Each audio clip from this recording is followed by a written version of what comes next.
اسلام جو ہے یہ شیطانی جال ہے، شیطانی شکنجہ ہے، اور یہ شیطانی حربہ ہے لوگوں کو شکار کرنے کا۔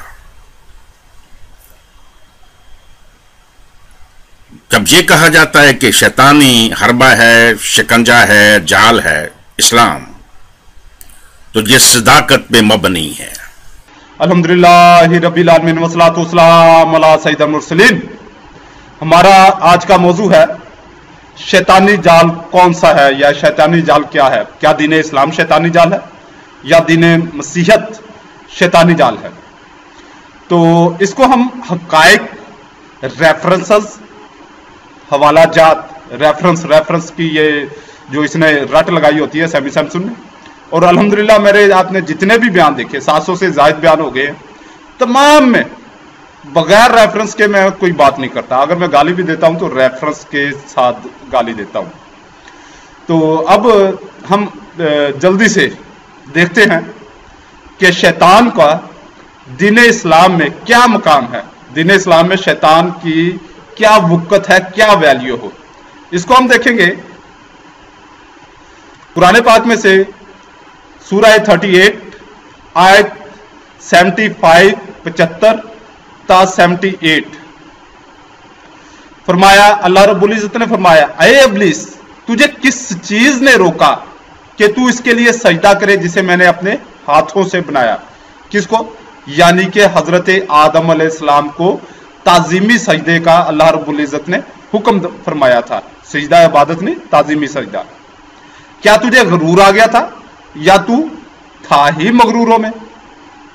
شیطان بولا میں اس سے بہتر ہوں، تو نے مجھے آگ سے بنایا اور اسے مٹی سے پیدا کیا۔ اللہ رب العزت نے فرمایا تو جنت سے نکل جا کہ تو راندھا گیا ہے، اور بے شک تجھ پر میری لعنت ہے قیامت تک۔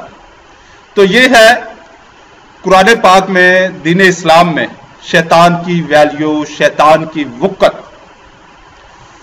اب شیطان کا ایک اور مکالمہ ایک قرآن پاک میں دوسری جگہ پر سورہ نساء یعنی کہ 4 سورہ مبارکہ ہے، اور آیت ہے 118۔ اس کو ہم پڑھیں گے 116 سے، 116 اور 117 اور 118۔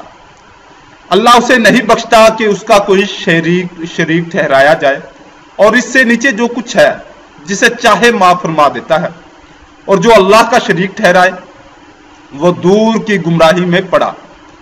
یہ شرک والے اللہ کے سوا نہیں پوچھتے مگر کچھ عورتوں کو، اور نہیں پوچھتے مگر سرکش شیطان کو۔